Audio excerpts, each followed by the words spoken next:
Sir നമസ്കാരം. നമസ്കാരം. തെരഞ്ഞെടുപ്പ് ഫലം പുറത്തു വന്നതിന്റെ 4-ാം ദിവസമാണ് മുഖ്യമന്ത്രി പിണറായി വിജയൻ വായ തുറന്ന് എന്തെങ്കിലും ഒന്ന് സംസാരിച്ചത്. 4 വാക്ക് പറഞ്ഞു അദ്ദേഹം. ഈ ജനവിധി ആദരവോടുകൂടി അംഗീകരിക്കുന്നു, ജയിച്ച UDF പ്രവർത്തകർക്ക് അഭിനന്ദനങ്ങൾ, തെറ്റിദ്ധരുത്തി മുന്നോട്ട് വരും എന്നാണ് പറഞ്ഞത്. എന്നാൽ ഈ വാക്കുകൾ കൊണ്ടൊന്നും യാതൊരു തരത്തിലും സമാധാനം കണ്ടെത്താൻ പറ്റാത്ത ഒരു പറ്റം പ്രവർത്തകർ ഉണ്ടായിരുന്നു ഇടതുപക്ഷത്തിന്റെ തെരഞ്ഞെടുപ്പ് പരാജയത്തിന്റെ അവലോകനത്തിന് വേണ്ടി ചേർന്നപ്പോൾ അവിടെ CPM-ന്റെയും CPI-യുടെയും പ്രവർത്തകർ അക്ഷരാർത്ഥത്തിൽ മുഖ്യമന്ത്രി പിണറായി വിജയനെയും CPM-ന്റെ സംസ്ഥാന സെക്രട്ടറി MV ഗോവിന്ദനെയും നിർത്തി പൊരിക്കുന്ന കാഴ്ചയാണ് കണ്ടത്. CPI-യുടെ നേതാവായ ബിനോയ് വിശ്വം പിണറായി വിജയന്റെ മുഖത്ത് നോക്കി പതിവിന് വിപരീതമായി അദ്ദേഹം ഒരു കാര്യം പറഞ്ഞു. ഭരണവിരുദ്ധമായ വികാരം നിലനിന്നു എന്നുള്ളതിൽ അപ്പുറത്തേക്ക് ഭരണകർത്താവിന്റെ ധാർഷ്ട്യവും അഹങ്കാരവും അപക്വവുമായ ചില പ്രവൃത്തികളാണ് LDF-ന് ദയനീയമായ പരാജയം സംഭാവന ചെയ്തത്. അത് തിരുത്തേണ്ടത് തന്നെയാണ്. തിരുത്തേണ്ടവർ തിരുത്തണം, ഇല്ലെങ്കിൽ ജനം തിരുത്തും എന്നുള്ളതിന്റെ ഏറ്റവും വലിയ ഉദാഹരണമാണ് കണ്ടത്. MV ഗോവിന്ദൻ തലസ്ഥാനത്ത് നിന്ന് ഇറങ്ങിപ്പോണം എന്ന് വരെയാണ് പ്രവർത്തകർ പറഞ്ഞത്. ഞങ്ങളെ കേൾക്കണം, ഞങ്ങൾക്ക് പറയാനുള്ളത് കേൾക്കണം. 10 മിനിറ്റ് സമയമല്ല, അത് എത്രയാണ് എന്ന് വെച്ചാൽ പറഞ്ഞു കഴിയുന്നത് വരെ കേൾക്കണം. അതായത് ആ യോഗം 11 മണിക്ക് തുടങ്ങിയിട്ട് 4, 3, 5 മണിക്കൂറല്ല, അതിനപ്പുറത്തേക്ക് നീണ്ടുപോയി എന്നുള്ളത് തന്നെയാണ് പറയപ്പെടുന്നത്. എന്താണ് സാർ ഇതിൽ നിന്ന് മനസ്സിലാക്കാൻ കഴിയും? അത് തുടങ്ങിയിട്ടേ ഉള്ളൂ. ഈ ബിനോയ് വിശ്വത്തിന് പറയാൻ പറ്റാത്തൊരവസ്ഥ, അതായത് പറയേണ്ട അവസ്ഥ വന്നുകൊണ്ടാണ് പറഞ്ഞത്. അത് ഇനിയും പറഞ്ഞില്ലെങ്കിൽ അവിടുന്ന് CPI പിടിച്ച് പുറത്താക്കും. CPI-യിൽ ഇത്രയും കാലം പിണറായി വിജയന് ഓശാന പാടിയിരുന്ന നേതാവായിരുന്നു ബിനോയ് വിശ്വം. എത്രയോ തവണ അദ്ദേഹത്തിന് പറയാനുള്ള അവസരങ്ങൾ കിട്ടിയിട്ടും മിണ്ടാതിരിക്കുകയായിരുന്നു. ഇപ്പോൾ എല്ലാം നഷ്ടപ്പെട്ടപ്പോൾ ആരെങ്കിലും ബോധ്യപ്പെടുത്തണം, CPI-യിലെ അവിടെയുള്ള പ്രവർത്തകരെ ബോധ്യപ്പെടുത്തേണ്ട. അവിടെ പൊട്ടിത്തെറിച്ചപ്പോഴാണ് ഇവിടെ ബിനോയ് വിശ്വത്തിന് നിലനിൽപ്പിന് വേണ്ടിയിട്ടാണ് അവസാനം സത്യം വിളിച്ചു പറയേണ്ടി വന്നിരിക്കുന്നത്. ഇതൊരു തുടക്കം മാത്രമാണ്. കേരളത്തിലെ എല്ലാ സ്ഥലത്തും CPM-ന്റെ സാധാരണ പ്രവർത്തകർ ഇപ്പോൾ സത്യം മനസ്സിലാക്കിയിരിക്കുന്നു. പിണറായി വിജയൻ കള്ളനാണ്, പെരുങ്കളനാണ്, തട്ടിപ്പ് വീരനാണ്, മാഫിയ തലവനാണ്. അദ്ദേഹം കൊള്ള ചെയ്യുകയായിരുന്നു കേരളത്തെ. അതേപോലെ അധികാരം ഒരു ലഹരിയായി അദ്ദേഹം നടക്കുകയായിരുന്നു. സാധാരണ ജനങ്ങളെ മറന്നു. 10-41 വണ്ടി പോലീസിന്റെ സഹായത്തോടെ നടന്നപ്പോൾ എന്തുകൊണ്ടാണ് ഈ ബിനോയ് വിശ്വം പറയാതിരുന്നത്?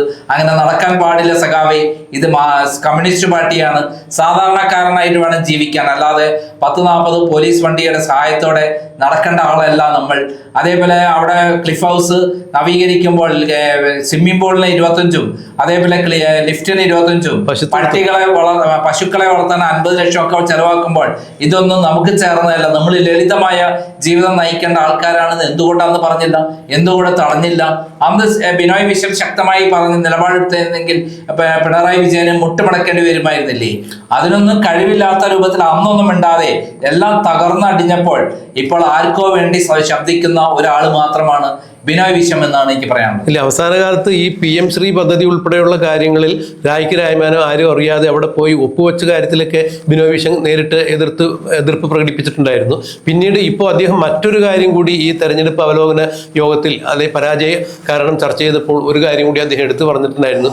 വെള്ളാപ്പള്ളി നടേശൻ എന്ന് പറഞ്ഞ ആളെ പേറിയതിൻ്റെ ഏറ്റവും വലിയ ഫലം, അതായത് അതിന് ഏറ്റവും വലിയ കൂലി കൊടുക്കേണ്ടി വന്നത് ഈ തെരഞ്ഞെടുപ്പിലാണ്. അതും ഇടതുപക്ഷത്തിന്റെ തോൽവിക്ക് വലിയൊരു കാര്യമായി എന്നുകൂടി ബിനോയ് വിശ്വം പറയണ്ടായി. ഇതൊക്കെ നേരത്തെ അറിയാവുന്നതായിരുന്നല്ലോ. ബിനോയ് വിശ്വത്തിന് വിവരമില്ലാത്ത ഒരാളാണോ? കേരളത്തിലെ എല്ലാ ചലനങ്ങളും കൃത്യമായി ഒപ്പിയെടുത്ത് കൃത്യമായി പ്രതികരിക്കാൻ കഴിവുള്ള എഴുത്തുകാരൻ കൂടിയായ, ആരുടെ മുന്നിൽ മുട്ടുമടക്കാത്ത ഒരാളായിരുന്നു ബിനോയ് വിശ്വം. പക്ഷെ കഴിഞ്ഞ ഗവൺമെന്റ് കാലത്ത് പിണറായി വിജയൻ ഇത്തരം ചെറ്റത്തരങ്ങൾ ചെയ്യുമ്പോൾ ഓരോന്നോരോന്നായി ജനങ്ങളുടെ മുന്നിൽ പരസ്യമായി ഒരിക്കലും ജനങ്ങൾക്ക് നിരക്കാത്ത വിധത്തിൽ അവരുടെ മുന്നിൽ ഇത്തരം കാര്യങ്ങൾ പറയാൻ പോലും പറ്റാത്ത അവസ്ഥയിൽ പിണറായി വിജയൻ അതിന് കൂടെ നിൽക്കായിരുന്നില്ലേ? വെള്ളാപ്പള്ളിയെ ആരാണ് പ്രോത്സാഹിപ്പിച്ചത്? വെള്ളാപ്പള്ളിയെ ആരാണ് കാറിൽ കയറ്റിക്കൊണ്ടുപോയത്, ഔദ്യോഗിക കാറിൽ? അങ്ങനെ എല്ലാ തരത്തിലും ഒരു മത തീവ്രവാദിയായ, സാമുദായിക ഭ്രാന്ത് ഉണ്ടാക്കുന്ന, ജനങ്ങളെ തമ്മിലടിപ്പിക്കുന്ന, വിഷം തുപ്പുന്ന ആ വർഗീയ വിഷത്തെയും കൊണ്ട് നടക്കലല്ലേ പിണറായി വിജയൻ ചെയ്തത്? അതൊക്കെ ഇപ്പോഴാണോ ബിനോയ് വിശ്വത്തിന് പറയാനുള്ളത്? അന്നേ ബിനോയ് വിശ്വം തയ്യാറായിരുന്നെങ്കിൽ എന്തിന് നമ്മുടെ VS അച്യുതാനന്ദൻ മൈക്രോ ഫിനാൻസിന്റെ പേരിൽ ഹൈക്കോടതിയിൽ കേസ് കൊടുത്ത ഒരാളാണ് വെള്ളാപ്പള്ളി നടേശനും മകനും.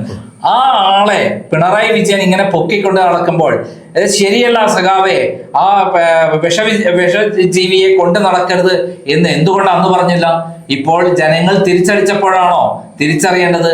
എല്ലാം കൈവിട്ട് പോയിട്ട് അവസാനം കരഞ്ഞിട്ടെന്ത് കാര്യം? ഇപ്പൊ എല്ലാം നഷ്ടപ്പെട്ടില്ലേ? 102 സീറ്റോട് കൂടിയിട്ട് UDF അധികാരത്തിൽ വേറൊരു 8 സീറ്റാണ് CPIക്കുള്ളത്. അതും അടുത്ത ഇലക്ഷനിൽ വട്ടപൂജ്യമായിരിക്കും. കാരണം ഇപ്പോൾ CPI പോലും BJPയിലേക്ക് മുൻ എം എൽ എമാരടക്കം പോകുന്ന ഒരു ഗതികേടിലേക്ക് ആ പാർട്ടി എത്തിപ്പെട്ടു. ഇനി എത്ര കാലം CPI കേരളത്തിലുണ്ടാകും? ബംഗാൾ കഴിഞ്ഞു, ത്രിപുര കഴിഞ്ഞു, ഇപ്പോൾ എവിടെയെങ്കിലും CPI ഉണ്ടോ? തമിഴ്നാട്ടിൽ 2 സീറ്റ് ഉണ്ട്, അത് ഭാഗ്യത്തിന് DMKന്റെ കൂടെ നിന്നുകൊണ്ട്, അല്ലെങ്കിൽ കിട്ടുമോ? CPM അതുപോലെ തന്നെ. ഇപ്പൊ തകർന്നടിഞ്ഞ് ഇല്ലാതായിക്കൊണ്ടിരിക്കുന്ന ഒരു പ്രത്യയശാസ്ത്രത്തിന്റെ വ്യക്താക്കൾ, ആ പ്രത്യയശാസ്ത്രമായി ഇവർക്ക് യാതൊരു ബന്ധവുമേ ഇല്ല. ഇവര് പക്കാ മുതലാളിത്തത്തിന്റെ ആൾക്കാരാണ്.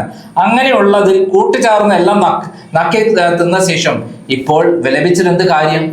എന്തായാലും സമ്പൂർണ്ണ പരാജയം അടഞ്ഞ ഈ സന്ദർഭത്തിൽ വീണ്ടും ഇങ്ങനെ ഒരു പുനരവലോകനം നടത്തിയ ഒരു ഫിനിക്സ് പക്ഷിയെ പോലെ ഇടതുപക്ഷം കേരളത്തിൽ ഉയർത്തു വരും എന്ന് നമുക്ക് പ്രത്യാശിക്കാം. ഇടതുപക്ഷം നിലനിൽക്കേണ്ടത് ആവശ്യമാണ്.